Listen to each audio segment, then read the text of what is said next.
Good afternoon, ladies and gentlemen.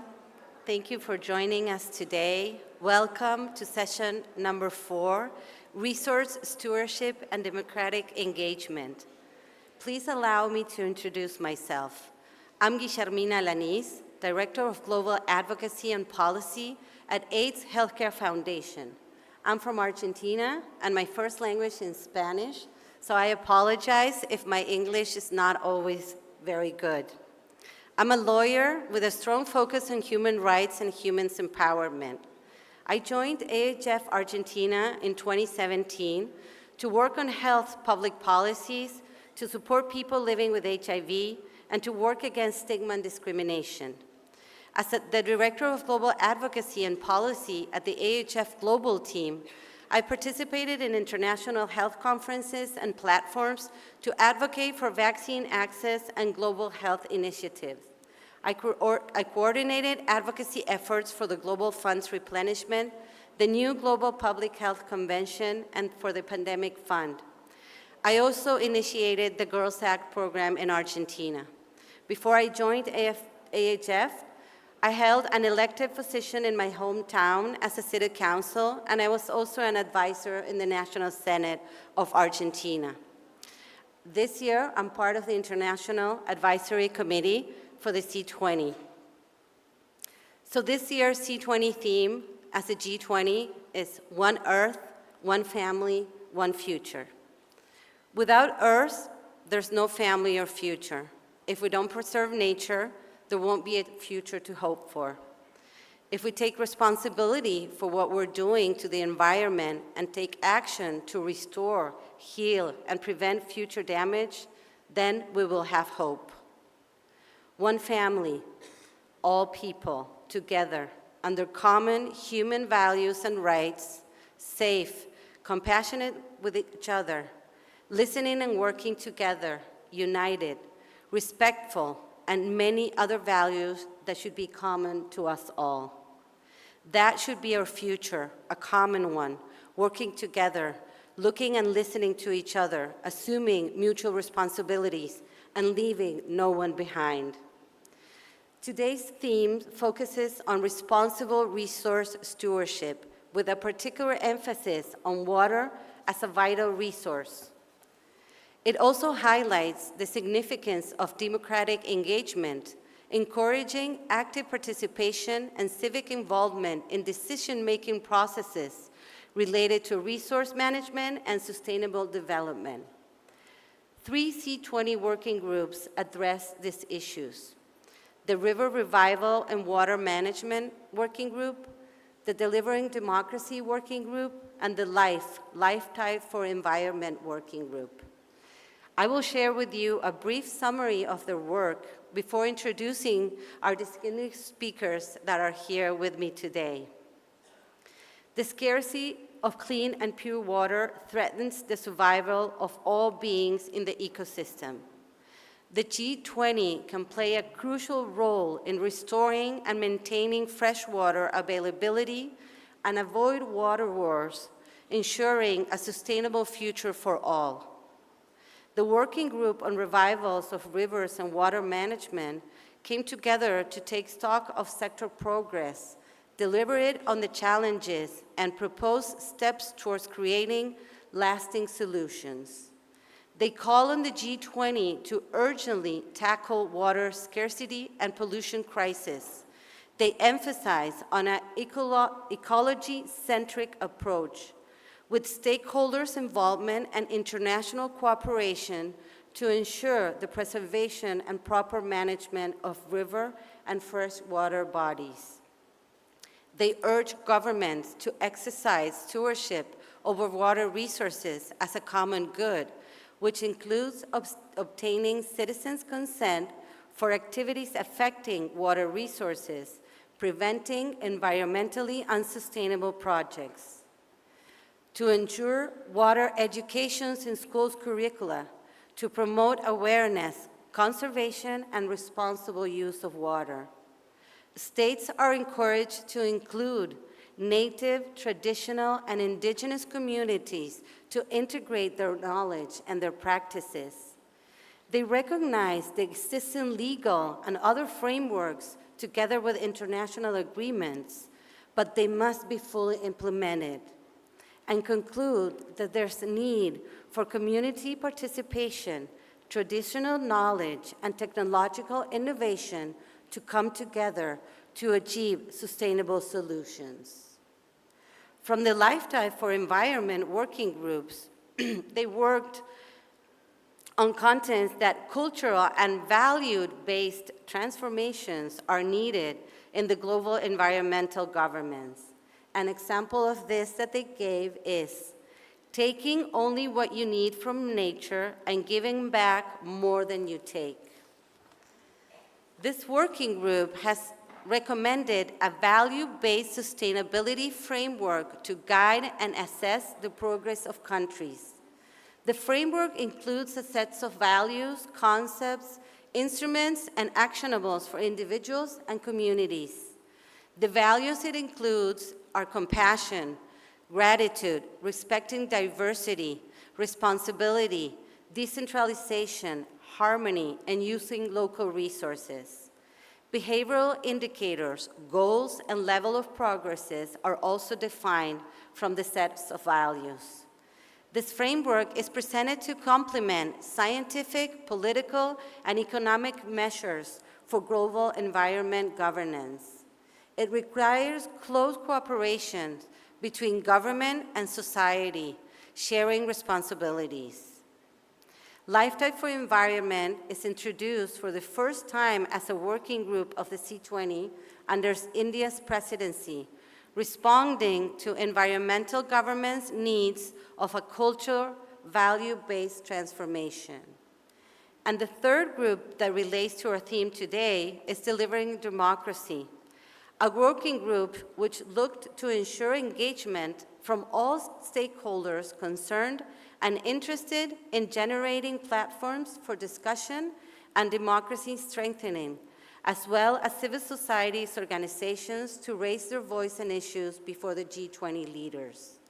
They state that when it comes to strengthening democracy, the responsibility is not only on the governments. They must assume their part, but we also must assume ours: youth, media, and civil society organizations. They analyzed the challenge faced by these actors and provided solutions, proposals, as well as best practices. We can't think of democracy if we don't think about freedom, about education, about equal opportunities, about participation and engagement, resources, transparency, accountability, inclusion, access. And this is where we can tie all the issues together, where we go back to our theme. To face climate crisis and environmental needs, we need to come together. We need to accept and face our responsibilities. We need country leaders, and especially G20 country leaders, to commit and be accountable for the responses the world needs. We need to feel safe, to know, and live freely under human values and human rights that unite us and help us work towards a common goal. I come from a small town in Argentina called Bariloche. It's far south near the Andes Mountains. It's a beautiful place surrounded by nature and water. I grew up enjoying nature, drinking water from every lake, every river. Everywhere we have water, we could drink that water. We have many trees that provided us shelter, protect us from the sun, clean air, good soil. And all that was granted to me. And when I grew up, I learned that this is a big privilege, that not everyone in the world can enjoy nature as I can in my hometown. And since I took that for granted, I also learned that it's my own responsibility, together with society, to protect it, to take good care of the environment, and make sure we don't harm it and we keep it for future generations. I also learned that we can enjoy nature and environment without harm, that we can balance. Balance is possible. Nature and humans can healthily relate to each other, guaranteeing each other's survival and also future generations. Now that I share with you the group's experience and my own, I would like to present our first distinguished speaker, Mr. Benedetto Saciroli. Mr. Benedetto is a theologist graduate from the Pontifical University in Rome, Italy, with a strong passion for human rights and global governance. He was deputy major in Bologna, overseeing economic development, ICT innovation, and international relations. He later became the chief of cabinet for the prime minister and an advisor to the general secretary of the Italian government for state-religion relations. He currently serves as an advisor for the Italian National Office Against Racism and holds the presidency of ECCAR and UNESCO ICCAR. In 2022, he organized the first UNESCO boot camp for youth on inclusive and sustainable cities. So, Mr. Benedetto, welcome. The floor is yours. Thank you very much indeed. Welcome, everybody. Are we awake? Because after lunch it's really tough to take the stage. So do you want to stretch a bit? Do you want to stand up? Do it. So don't worry about. Just to avoid to bother you, generally, I wrote something just to be quicker than your boringness. Okay? I'll try. Oh my God. Okay. There is not no, don't worry. I do like this. Voila. Ladies and gentlemen, and let me tell you how honored I am to be here today, surrounded by souls who love this planet and its inhabitants, and who live the daily effort to make it better. That we are. A widespread leadership that is concentrated in Jaipur in these days. Let me also thank all the people who have worked in recent months to make this summit possible, and all the people who have participated in the working groups whose words and ideas will be brought to the attention of the G20 leaders in September. Let's shift to me. I represent an organization, as you heard before, that will turn 20 next year. It is the Coalition of the European Cities Against Racism and Discriminations, an association of cities under the German law, and as such a full-fledged entity of civil society. We are an association, not governmental association. So we are 160 cities that combine their effort every day to build inclusive communities that love diversity. Our association is part of the broader coalition of inclusive and sustainable cities coordinated by UNESCO, coalition I have the honor to lead too. In my experiences, I have had the opportunity to meet many leaders and to see them work together, all aware that at the national or international level can only speak, think, and act on the basis of numbers, percentage, graphs, or algorithms. Instead, working with city governments means working at a level that is closest to the citizens, their needs, their dreams, fears, concerns. This is what I call the level of faces and gazes. Is this horizontal level? Is not this up to the bottom approach? You know, when I was with the Prime Minister at, for example, a summit about migration with the European Commission, about all the people that from Africa flow to Europe, the first time I was a bit shocked because there were these head of states that speak just about numbers. They speak how many migrants can come to Germany or France or Italy or Greece. Just number. For me it was a dry discussion because I was becoming and came from the local level where the migrants, they come finally in the square, in the street of a city. And the local administration has to be with them and work with and for them. and with the grassroots association. That was the most lucky in my life. Because after that, I could come to the national and international level with a skill that is to remember that faces, is to remember that smile or these tears. This is really important for a politician. It's a policy, and not only for politicians, but for all of us.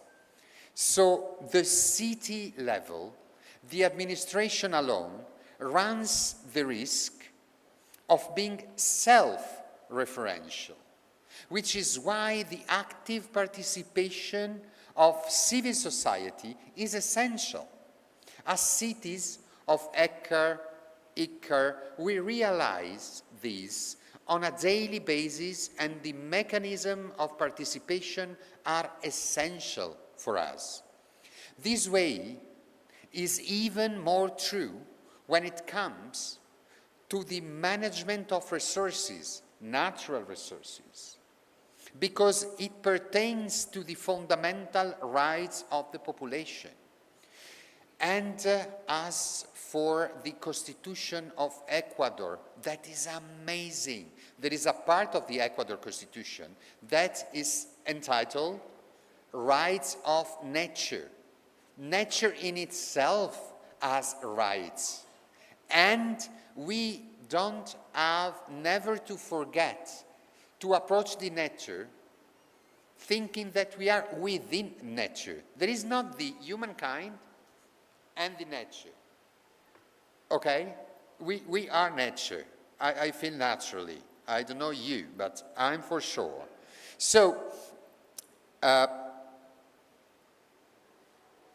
without democratic participation, resources management runs the risk of remaining in the hands of a powerful few. Our world is changing better, is already changed, is in a continuous change. We are already immersed in a phase of global multipolarity, which must be able to translate into local management that is as participatory as possible, not just publicly. The world designed after the Second World War has changed completely, but the global government mechanism designed in the aftermath of the conflict have remained the same. This is one issue. I'm 50 years old. Ever since I was young, every Secretary General of the United Nations who was elected spoke of an essential reform of the United Nations. I've never seen one. Never. United Nations, that unity of purpose, born spoiled, unfortunately, but born spoiled by the right of veto of some nation over the others, as in itself a potential source.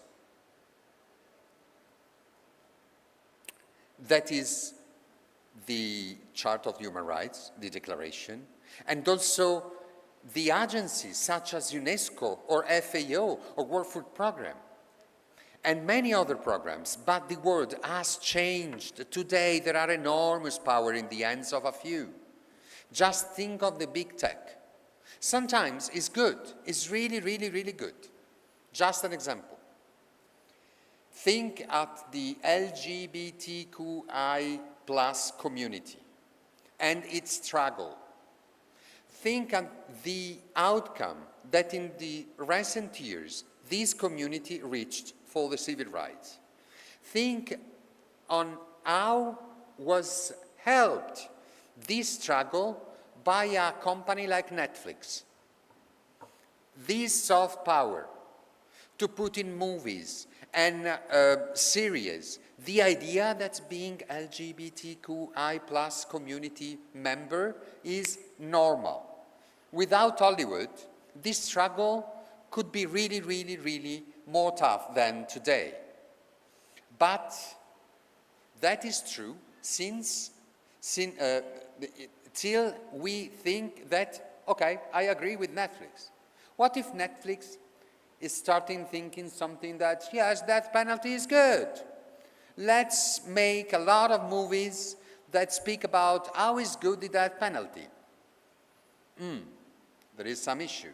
So, where are the check and balance of this big power of the mind of the people today?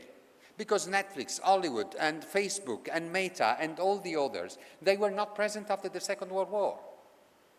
In this sense, the world is changed, and we need a democratic approach also to, let me say, govern all these things. So, today,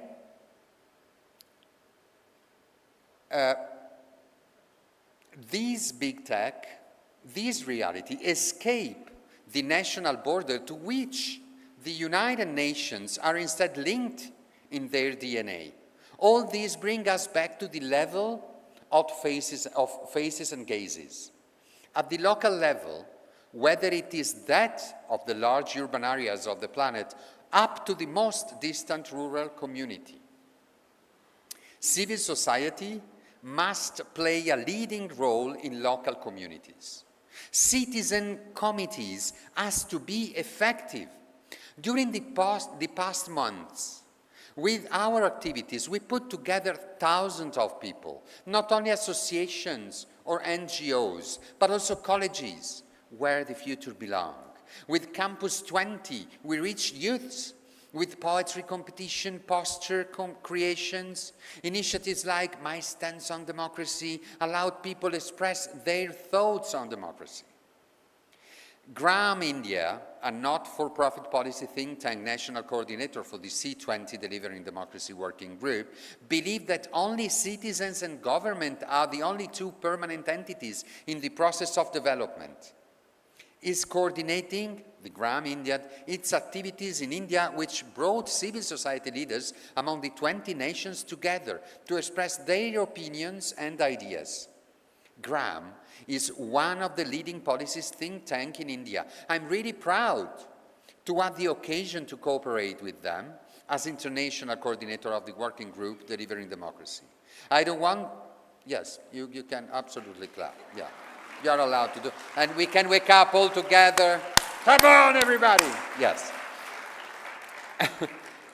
I don't want to anticipate everything about our final recommendation to the G20 leaders, but 4 points are essential for us. 4 points that can and must also be referred to resource stewardship.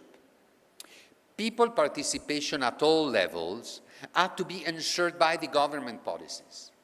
Civil society is the only actor that can ensure an effective participation of people. Government at grassroots has to be improved by tools and, we say like this in Italy, resources. Without resources, we don't go anywhere. We believe that this is the effective way for all the 20 countries, and not only strengthening democracy, but also delivering democracy. The challenge is how to bring youth to the forefront and continuously strengthening democracy. Education to democracy, to the possibility that each citizen has to be part of the decisional process is essential and has to be the first effort of each government. One of the case studies in this regard coming from GRAM. It has pioneered a technology-based citizen participation model, bringing community ranking cards for strengthening community participation and accountability of primary health care services in the state of Karnataka and Jharkhand. I hope I pronounced it well. Sorry for that. So, thank you. I paid them. So, outside for the dinner. So, I end by citing 3 examples, 2 local and 1 national. Bologna, my hometown, Barcelona, a small village in Spain, maybe somebody of you, and India, of course. In Bologna, the participatory budget has been implemented for years, whereby a portion of the city's budget is left free for the proposal, put forward by citizens. This year budget is, this left free, is 5 million euros. It's not something like take a chewing gum and go on and chew. No. The most voted of the project are put in practice, voted by citizens, proposed by citizens. In Barcelona, there is the online platform called Decidim, that in Catalan means to decide. So is used, and this platform obliges the city council to discuss and take decisions on issues proposed by citizens who have achieved a certain level of grassroots appreciations. Decidim, as an idea, this platform, brings me to the third example, with the India's MyGov participation platform, an improving tool of democratic approach. Civil society in this way could be catalyst of democracy, expressing their needs and wishes, bringing them to the political level and decision-making process. To do this, it is important that citizens are educated and trained in democracy, in rights, in the possibility of participating. In a changing world, basic education must make citizens aware of their rights, that their word, whether alone or in association, must be heard by those who govern. It is a right. Democratically electing someone does not mean handing them the keys to one's life for the duration of their mandate. The power on the community's life must be managed in a participatory way, creating the places and times where the voices of all can be heard and become reality in which their choices are made for the benefit of all. It is not power in itself, but power to do something together for the benefit of all. This is participation, this is democracy. Otherwise, it's another things, with other names. I'm really almost finished. 1 minute, I promise. All this is true in a world that seems to have gone mad, not because of its own, not by itself, and needs the effort of everyone, without exception, to really ensure that no one is excluded from progress and from a life worthy of to be lived. The effort will either be collective and participatory, or it won't be. And democracy is the only tool we have to make that happen. The international community must invest resources to strengthen democracy. Democracy is a right of peoples, but we cannot think of it as guaranteed forever.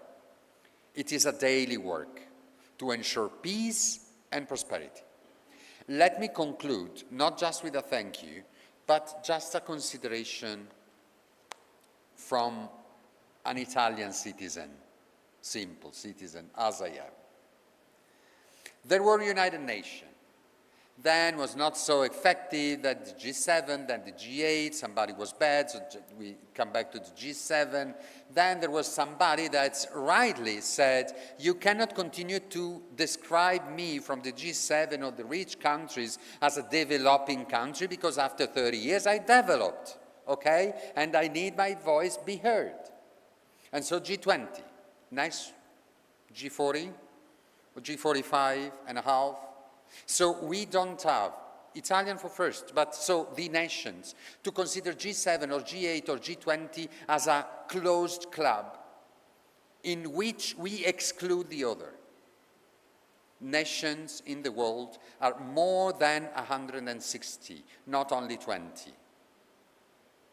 We don't have never to forget that 20 is not enough, but all is the only enough on the planet. Thank you very much indeed.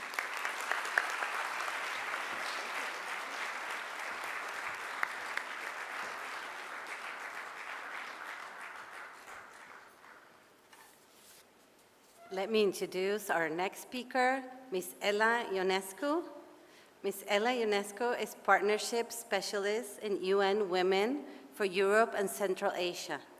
She has over 23 years of experience working with the UN and is an experienced journalist, having worked with the Forbes and Far Eastern Economic Review in Central Asia and Southeast Asia. She has managed complex global and regional and country programs on gender, crisis prevention, health and development governance, and climate change in Africa, Arab region in Europe.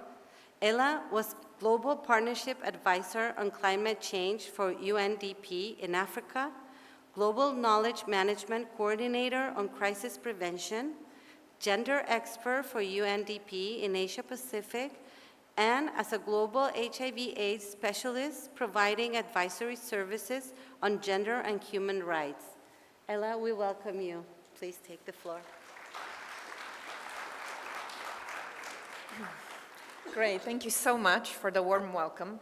When an Italian tells you they're going to speak for a few minutes, do not believe them. It's never the case. Anyway, dear friends, I'm really honored to speak at C20, and I'm actually deeply grateful to Amma for this opportunity. In attempting the challenging task of tying all these themes together, I would focus on gender equality as a thread, as there can't be any meaningful or sustainable solutions to the polycrisis we are facing today without the active engagement and participation of women. And I would like to start with the premise that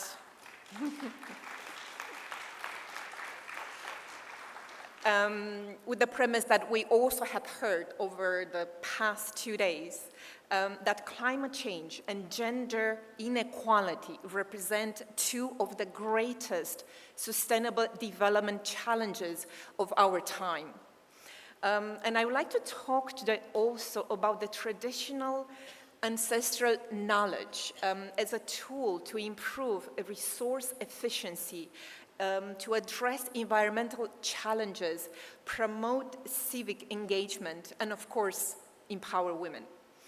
First of all, as we have heard since yesterday, climate change affects all of us, but the world's poorest and most vulnerable, especially women and girls, bear the brunt of its worst impact.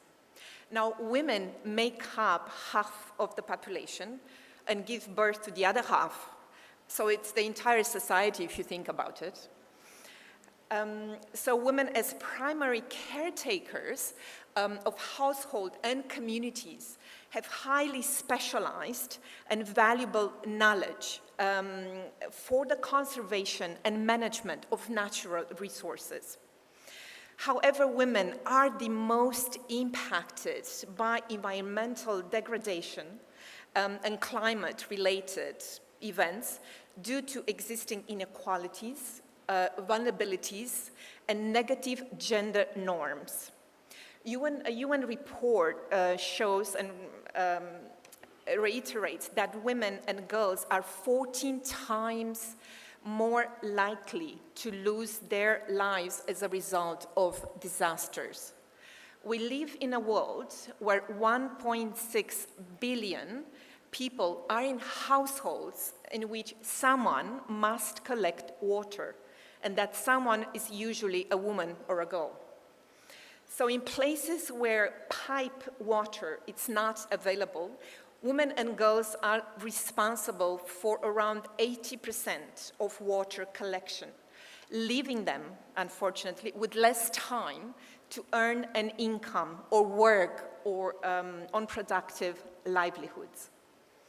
There is also a very low level of women participation in water management and water governance, due in part to women's unequal access to education and training for technical and leadership positions in the water sector. After all, the water sector is dominated by professionals with STEM and science, technology, engineering, and mathematics. Gender stereotypes prevent many women from obtaining these degrees. Now, as Elizabeth has mentioned this morning in her very inspiring speech, my journey as well has started from a family in communist Romania, where I grew up, and the same, my parents haven't been schooled, and I was the first one in the family to pursue further studies. Now, growing up, I have witnessed how my mom, although highly intelligent, was suffering at the hands of a patriarch and being regularly mentally or a few times physically abused by my father, with no options for independence or being confident enough to pursue a livelihood sufficient to sustain myself and my brother, and that's due to lack of educational or vocational skills. I think the silver lining of that is that I have become quite determined to choose a different path and put myself through school and attending Ivy League schools around the world. And I think how I managed, probably by now, I'm convinced that Amma has always been with me, guiding my journey, even before I met her. So with Amma, everything is possible, obviously. Now, globally, harnessing the potential of the transition to environmental sustainability, this could create up to 24 million new green jobs in areas such as renewable energy. Women should be enabled to access their fair share of these opportunities, including by getting the necessary training and skills. Laws and policies related to natural resources and productive assets such as land, water, and energy continue to be largely gender blind, meaning that they reinforce inequalities. So we need policies, positive policies, to empower women to participate at all levels in water resource program, including decision-making and implementation. So I want to stress the importance of women's voices at all levels when tackling climate change and water governance. For instance, promoting civic engagement, influencing climate policies, to be gender responsive. And so where women are enabled to participate, where women incentives to advance gender equality are in place, and where women are part of the decision-making process, then a better and more equitable use and management of resources is possible. What I'd like to talk next, and I assure this is more exciting as well, I want to share some stories that it's linked to the Lifestyle for Environment policy recommendation. And it's a personal anecdote that really demonstrates how women are already at the forefront of implementing solutions to address climate change. Before joining UN Women, I have traveled extensively across Africa and Latin America, working with UNDP and supporting countries both at the policy and the community level on developing strategies on the prevention of deforestation and forest degradation and exploring gender-responsive nature-based solutions. So I have visited many local communities, learning how do they lead community-based activities and interventions aimed at nature conservation, and really also exploring women engagement and participation in these processes. So this compelling case that I want to share demonstrates also as the theme of G20, which says that we are one family, one earth, that indeed the same challenges and the same solutions exist in other corners of the world, and hence the importance of South-South cooperation and knowledge sharing and learning from each other. For instance, during one of my trips, I have traveled deep into the Amazon forest in Ecuador. Again, Ecuador, and I think we heard 3 times examples from Ecuador today. So I had traveled with a high-level ministerial delegation from Ivory Coast, a meeting with the women of the Waorani tribe. This is a tribe deep in the Amazon that has been isolated, never been conquered, or hasn't come out of isolation until the 1950s. Their view is that there is no distinction between the physical and then the spiritual world, that the forest is their home, and the outside world it's unsafe, and that the rivers and trees are their life. Now, meeting with the president of this women association, it is a group of about 300 women highly dependent on local natural resources for their livelihoods. It was really inspiring how these women felt a great responsibility to fight the destruction of Pachamama, the living Mother Earth.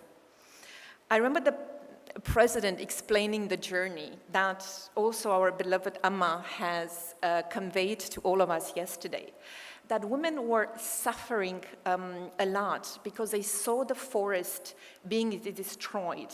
Animals were fleeing because of the noise.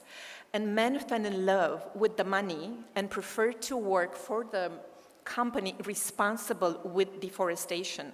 And their earnings were directed towards procuring alcohol rather than using the funds to support their families or communities. So women had to become leaders, and they built a very supportive network, one defined by love and trust sharing. Their ancestors taught them about the forest, that they are richer living in harmony with nature.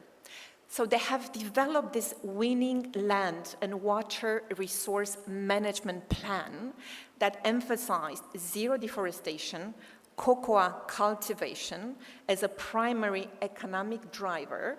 And these women have been able to successfully steer the economy, the local economy, away from deforestation.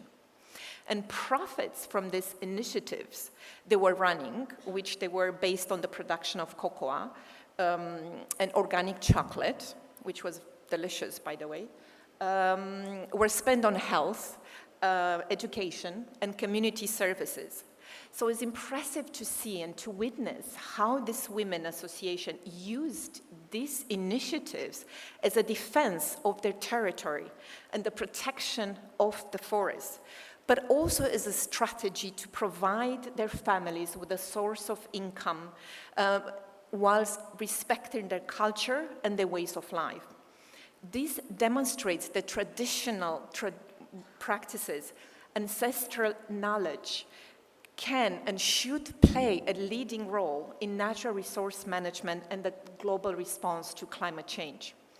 So women and communities around the world are responding to climate change right now through sustainable methods that have been practiced for centuries.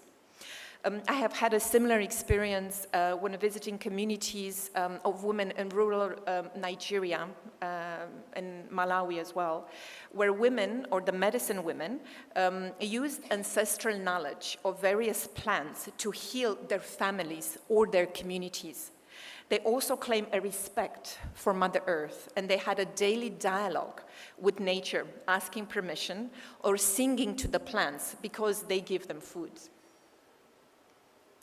As climate change continues to add pressure to the traditional way of life, women can create a legacy that will restore, that will protect the local forest for generations to come. So to conclude, I want to reiterate that women as stewards of indigenous wisdom, dependent on their ancestral lands and territories, they have an incredible resilience and resourcefulness in their management of natural resources. And to ignore their contributions is to endanger ourselves and increasing our vulnerabilities to disease and pandemics. Thank you.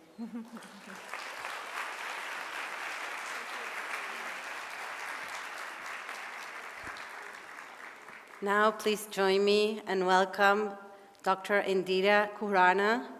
Dr. Indira Khurana is the chairperson of the India-Himalayan River Basins Council, a growing network of concerned citizens linking the hearts, minds, and action of people with rivers in 23 states of India.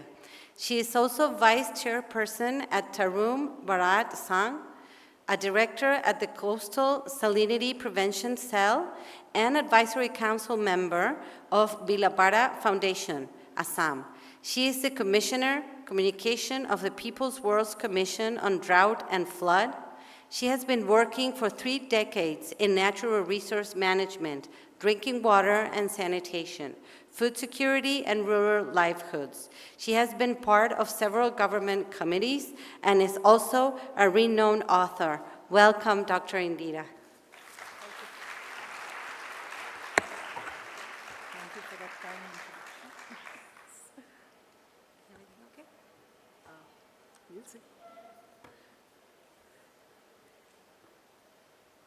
So thank you, ma'am, for that kind introduction. And also thank you for so beautifully explaining the gist of the working group that I'm going to be talking about today. That was on water management and river rejuvenation. So you made my work a bit easier. Thank you so much for that. Good afternoon, everybody. It's a challenge to be the last person to speak in a session, but it's also an advantage because eminent speakers before me put forward several of the issues that can be addressed by what I am going to be briefly speaking about. So in that sense, it makes my work easier. What I'm going to be talking about is how we can have a water-secure world. And if at all we want to have peace, security, and dignity in this world, then we do need water security. And there are several examples which basically point out that if you don't have water security, then it leads to a lot of insecurity, a lot of stress, a lot of women's stress, and a lot of distress migration, trafficking, and many other issues. And in sync with the theme of this G20 for this year, which India is hosting, I think we also need to recognize, we have recognized that it's one planet, one world. We also need to recognize that there is also just one water.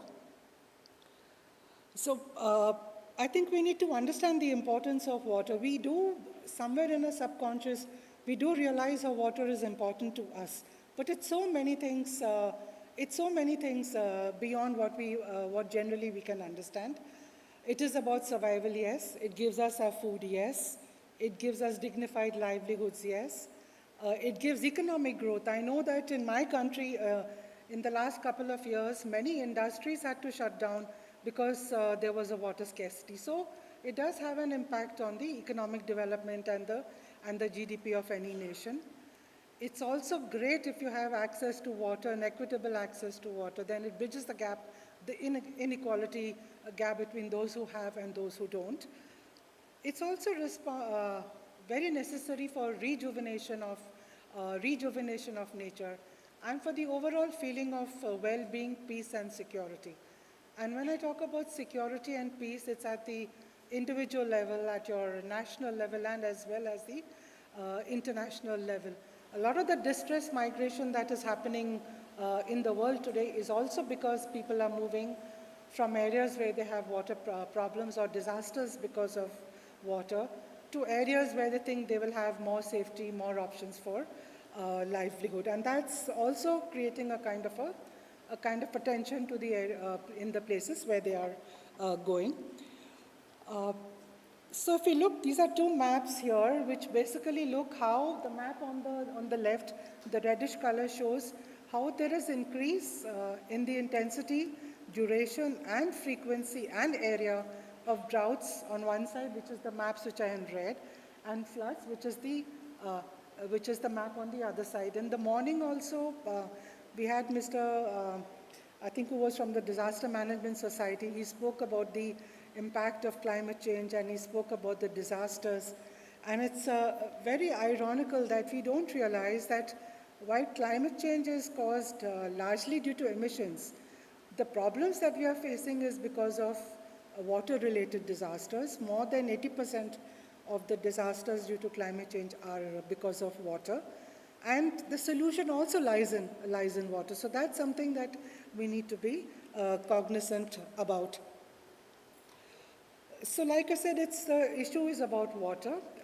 Either we have too much of water in too short a period of time, or there's too little of water, or this water is too polluted. So you have some photographs here on the top which show you about the scarcity of water, and the ones below show about what happens when you have flooding, when you have precedented amount of rain, which is falling in a short period of time.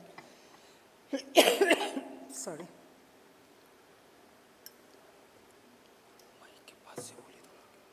We also need to realize that while the effects may be local, the impact is global, like I just mentioned about the whole distress migration that occurs because of water, lack of water, and water-related disasters. There's also now a global study which shows that people move wherever there is water. So if they have issues of water scarcity or flooding or water pollution, they move to areas where there is more water security. So water plays a major role in this distress migration globally. And I think we need to now, kind of look at how we perceive rain. Actually, our forefathers and foremothers and our indigenous communities traditionally really welcomed the rain. It was actually manna from the heaven. But right now, if we talk about disasters, it's like too less rain, wrong time rain, or too much of rain in a really short period of time. So we need to really pause and try to understand, is rain really the cause of our problems, or is rain really a solution to our problems, and how can we manage this rain in a better manner? I think it's important to realize that rain is actually manna from heaven. It's nature's gift, it's God's gift, and I say this with a lot of conviction based on the traditional wisdom from my country and based on the work that's happening in different villages and towns within my country. And some of that work is more than 40 years old. So it's actually stood the test of time. When our SDGs came in 2015, this work has actually started in the 1980s.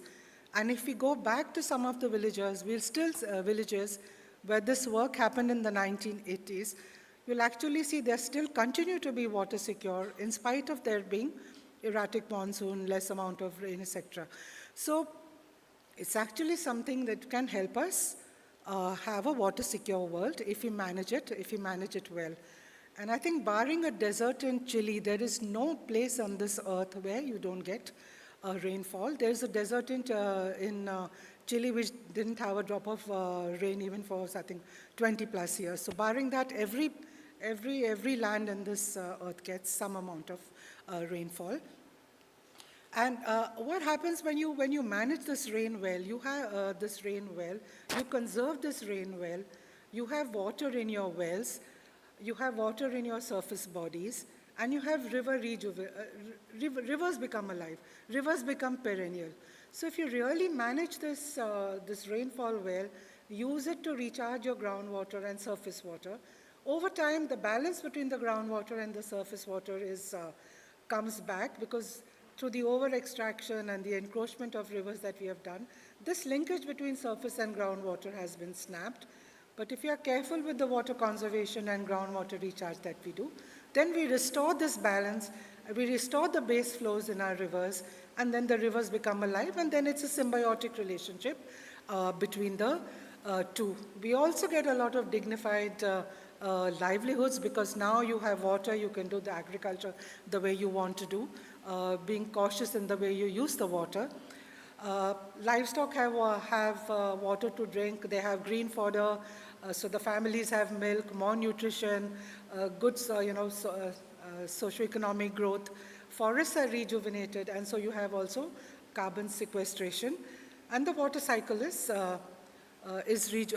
regulated.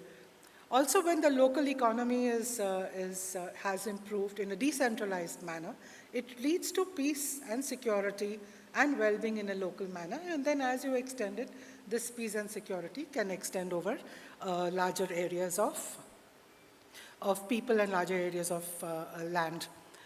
I think the importance of groundwater recharge is something that we really need to understand and emphasize in the work that we do. Because if you have structures which actually capture this rain, these structures slow the flow of the rain. And when they slow the flow of the rain, it gives time for the rain to percolate into the groundwater. It also prevents the rapid, the soil erosion that happens.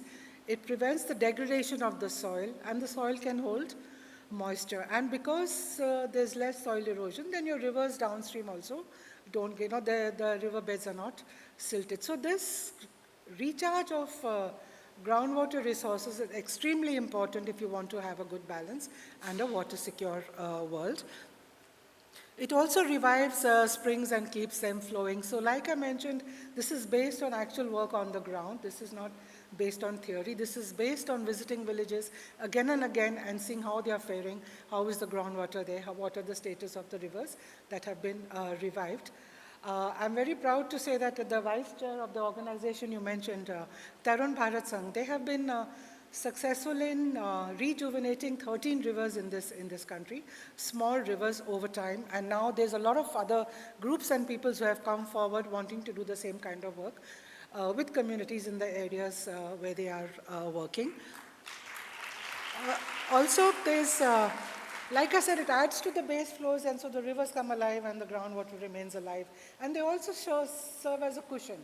So when there is a lot of, there's a lot of water and there's a lot of rain, if you recharge, if you build the structures intelligently in a contiguous manner, decentralized manner, then you have space, you have time and space for the water to recharge. So the impact of the flood also reduces. And when you don't have water or when there is scarcity of water, then you can draw on the water resources from the ground and use that. So this balance provides cushioning against the vagaries of climate. It provides for climate mitigation, adaptation, and resilience amongst the communities. Also very important to realize that the natural filtration process that exists within the soil actually purify a lot of water. So you can also have clean water that is coming into your wells without you having to do any treatment, any major treatment on that. This is one slide. This is the Jahaj Wali River in Alwar district of Rajasthan. A series of small 250 water conservation structures were made here. And this was a visit we paid in January this year. The last 4 years, there was less monsoon over there. But you could see the villagers were continuing their agricultural activities. There was no stress, there was no distress migration. You could even see small springs, water coming from the small springs, and the river continued to have water. So this is the resilience that this water conservation over the years has brought about. And like I mentioned, this is the work that has been standing for 40 years. So it's not that we did the work, in 1 year and you go 2 years later and, the work, you can't see the work. But this is something that has stood the test of time and is an excellent model for climate change mitigation, adaptation, and resilience. It's very unfortunate that, that we have completed 27 COPs on climate change. And it was only in the last COP in Egypt last year, in the 27th COP, that water really figured into the main COP declaration for adaptation and ecosystem restoration. So I think the G20 and the C20 groups really need to recognize the importance of water, if at all we have to deal with the challenges of climate change. And how was this possible? This was possible through the decentralized water conservation that happened. Through the use of a lot of the indigenous wisdom that speakers before me spoke about.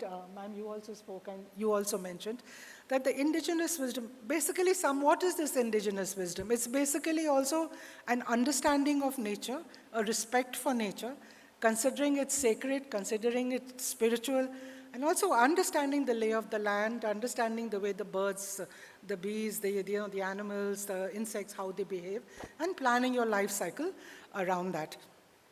And also then doing your crop cultivation and cultivating those crops that are in sync with the amount of rainfall that you get. So in these areas in Rajasthan where this water conservation work has done, there's a lot of focus on mustard and on growing millets. This also being the International Year of the Millets, which require less less amount of water, but which provide money, which provide nutrition. And the most important part is, which speakers before me mentioned, was the community involvement in this. So decentralized, community-centered water conservation is key if you want to have water security. You also have ownership. You also then are very careful in the way you use the water. You want to preserve the water. You want to have water in your water bank, and you don't go overboard in the way you use the water, because you know that you may have a monsoon shock later on sometime, and you need that water bank balance with you. And this is one example which I think gives me hope. And when we speak about the SDGs and the principles of SDGs is everyone, everywhere, and leave no one behind. So these are two guiding principles of the SDGs.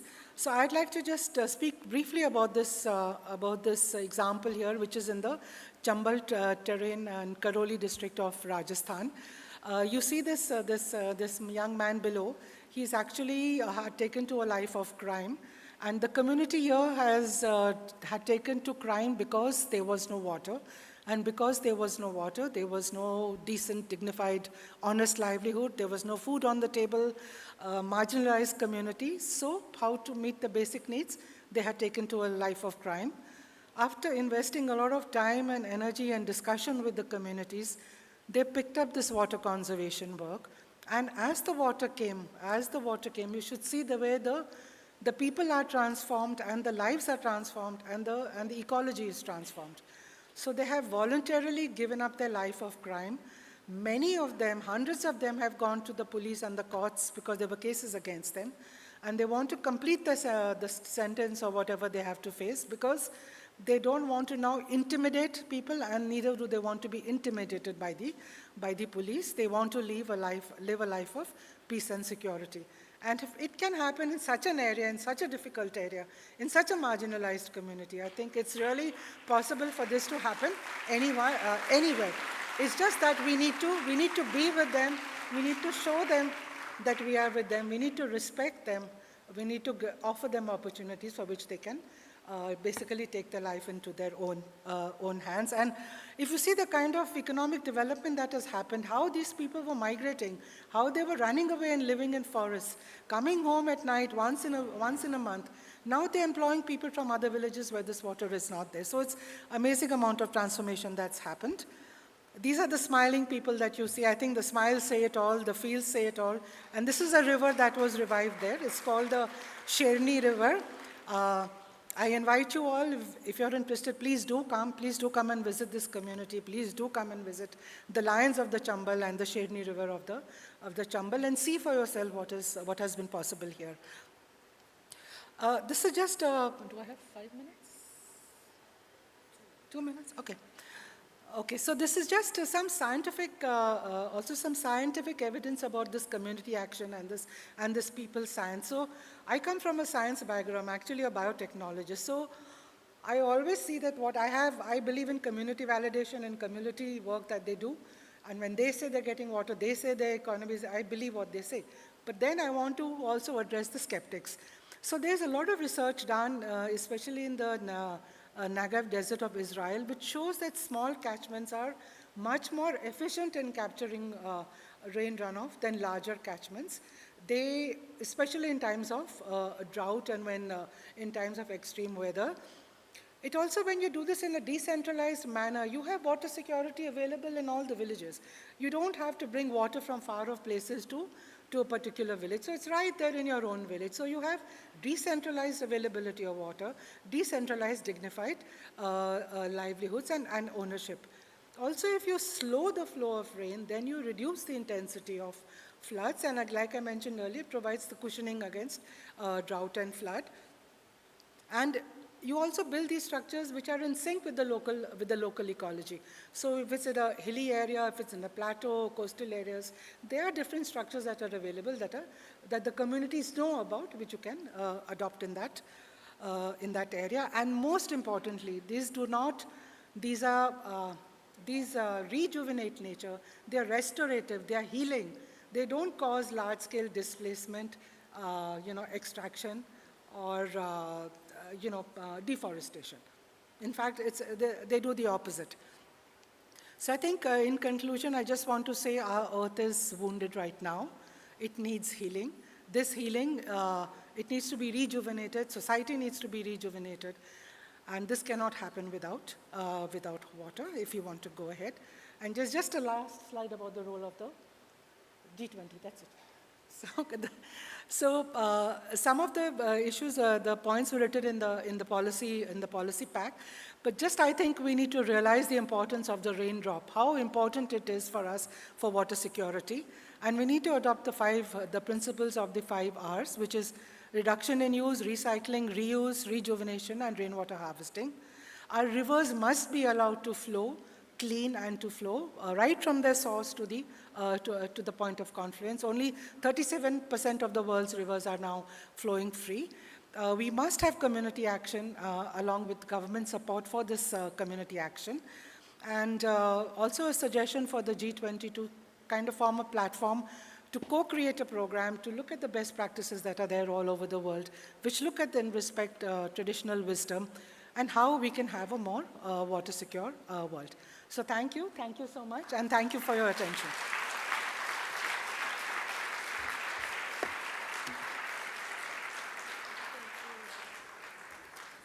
Thank you, Dr. Indira, for your presentation. We're running a little bit out of time, but I want to present my colleague, Bini Bukhari. Bini is an experienced communicator and stakeholder engagement advisor with a wide civil society and strong political network. She currently serves at the advisory board of Pekumplam Prakarsa, a think tank that focuses on social policy. She's also a member of the International Advisory Committee at the C20, and we welcome her for closing remarks. Go ahead, Bini. Thank you very much, Guy, for the kind introductions. Good afternoon, ladies and gentlemen, colleagues and friends. In the interest of balancing, I'm taking the left side of the podium. So there will be a balance in this room, such as, just to give examples, that we also would like the world leader to give balance. And I'm practicing, I'm giving balance between the right and the left podium. Thank you very much. It is an honor to be hosting these esteemed speakers and the eminent speakers who come from different parts of the world and also from different countries. Are we still having like 3 seconds or 5 seconds? Okay.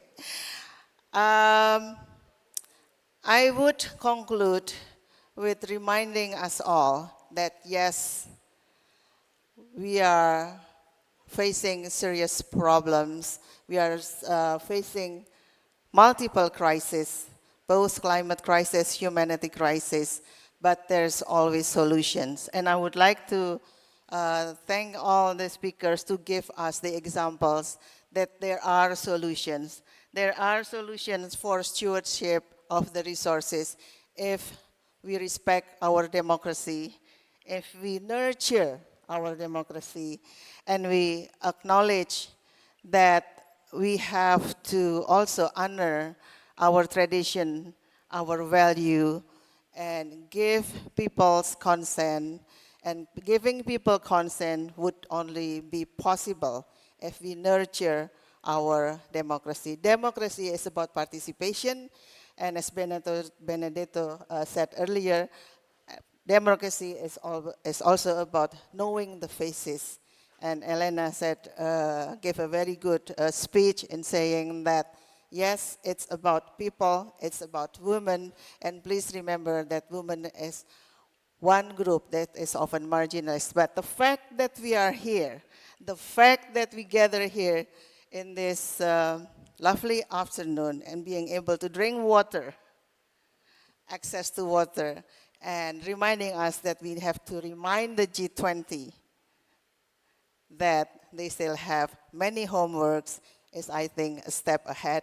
And the fact that we are here joining hands to remind the G20 and to remind ourselves that there are solutions and that there are hopes to make our world better. Thank you very much.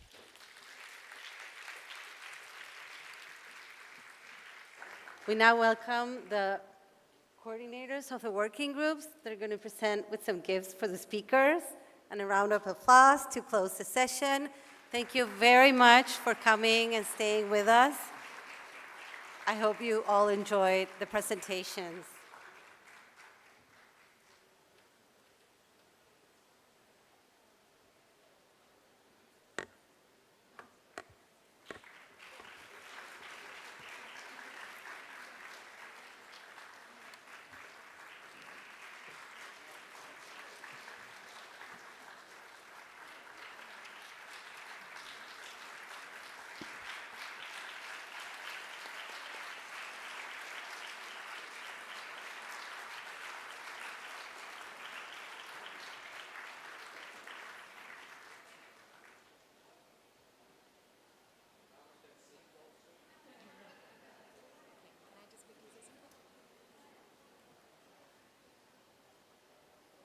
We will now break for a quick tea break, and we will reconvene here at 4 p.m. sharp for the last thematic session of today. Please be back here at 4 p.m. sharp for the last thematic session of today. Thank you.